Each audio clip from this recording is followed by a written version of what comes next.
I take an infrequent bus. Hear a happy old chap issue raillery, banters.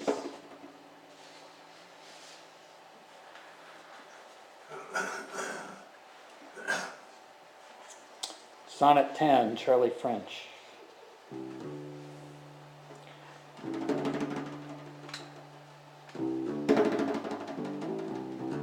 No credit card, discredited, I yet float on, unconcerned, unabated. The idea of capture comforts, promise of rest. I buy, I eat chocolate. To Wally's pub I go. He sees me in stubble, filthy, but he unlocks. Priestley in purple robe, with a young man nearby, near naked. I drink double gins. I hear her say, please don't. Charlie French comes in, I feel such exceeding fondness for him. And still ever fonder as I keep on my drinking and he pays to the gin. He fostered a job once, my job, Dolly's prompting, in a statistical institute. We leave in a night made of glass, drunk on the pound, and I weep. At the bomb site in town, I laugh and laugh, really so very tired. I awake in his dead mother's bed. Seagulls stand at the window, naked. Charlie cooks breakfast in a fry pan. I tell him I'd been in a scrape. Then in his large black car he leaves, twin exhaust puff of blue-gray mist.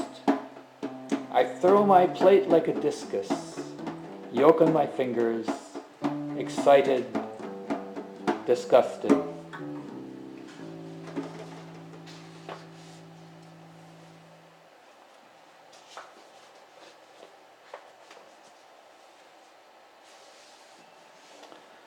Sonnet 11, Letters in Charlie French's House.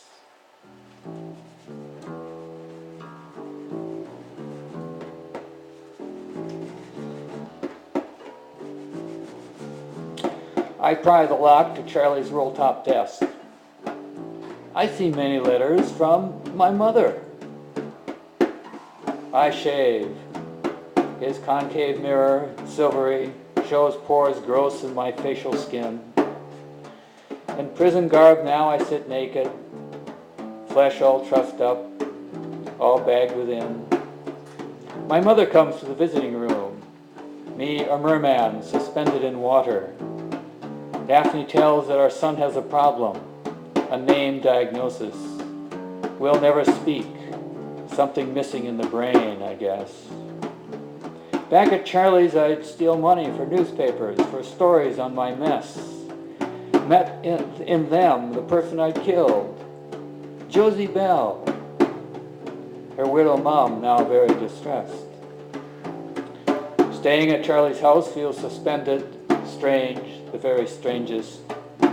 Until then my life had been weightless, like an extended dream. Then Bunter gets out, left to his own devices, monster extreme. They say I show no remorse. Of course not. That would mean self-forgiveness. My death would do too little for all to come right. Only if her life could extend. Charlie tells of a sale, just something to say. Really, what more ever to say again?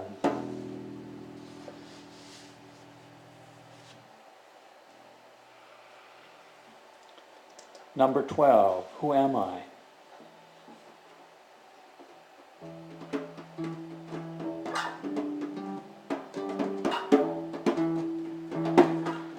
Sober, now in prison. I was tipsy when Charlie tells of my father's mistress, Penelope. Charlie tells of whom he was fond, Dolly. Barron's had been too. I call Dolly, name Penelope, the bitch, mother says, so I knew it true. Never hear her in life again. Hit Charlie for a loan, he gives it, I vomit a mess. I sleep for days, yearn for mammon, kissing me as a child when distressed. End of first period is me as murderer. Sea glares a rich hazardous blue. Take Charlie's clothes, credit cards, cash, read all the news stories through. There I'm so many people, elderly, younger, bearded, not, monster tourist. I feel myself raw, lascivious, big, warm, damp thing all parceled up. I shop with his cards, turn up the accent, fraudulently cruise. Buy a drink, each sip like a sliver of metal, chill and smooth. Follow a man who people clearly fear. He spasms, he kicks up. I follow two others, a redneck, fat, tall girl, a birthmarked man. Still others, tinker girls, a whey-faced giant man. Why? I don't understand.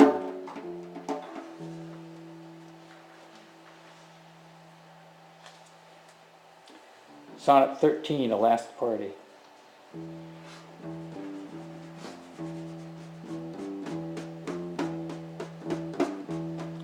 At Charlie's, I dream my father gazes at me with a lewd, forgiving smile. The lawyer visits me in prison now. Big Bear, I usually enjoy these visits. He tells me bad news, shakes out mother's will, makes his point explicit. Nothing in the will for you, and this had been true all the while. He said this in November, before I liked the weather unpredictable, but then, in June, at Charlie's, try to escape myself. In evenings, a quavering Jekyll. No one knows my secret. It sets me apart. In the day life dull, in nightlife I revel. What strangers arrive at the house? A tall woman cooking, Madge and men. A party to happen. Madge there to prepare. This place, she says bitterly. Charlie's friend Max and wife, impressive, nobility. Others eager, scrubbed. A foxy-haired woman exclaimed on how I've hurt my hand. Max asked on a Dutch job. Manic, drunk, I act a role. Frederick the indispensable, loyal with ferocity. In the hall that smells oniony, I meet Foxy Lady. She touches me on my shoulder and shakes in my arms, thighs cold, our hands smeared up with each other.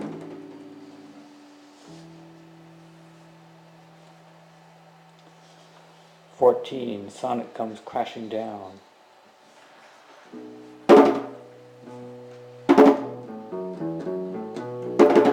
My lawyer's charming and pompous, his trick, evidence stays unheard.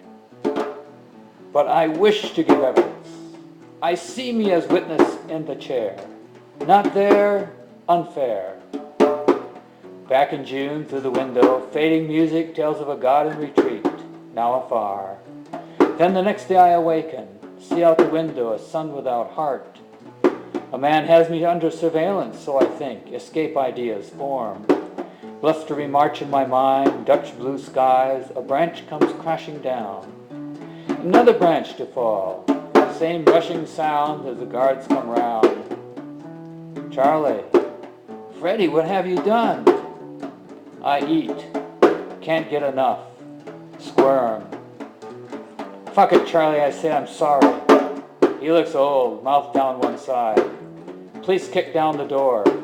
You're fucking under arrest, he says. You are. He waves his gun. Why the handcuffs, says Charlie, with silvery winged hair. I admire his poise, a distinction he suddenly assumes, dignity, pride. Many policemen take me in two cars, unmarked, one black, one blue. I'll be watched over, dangerous babe, center of attention, and listened to.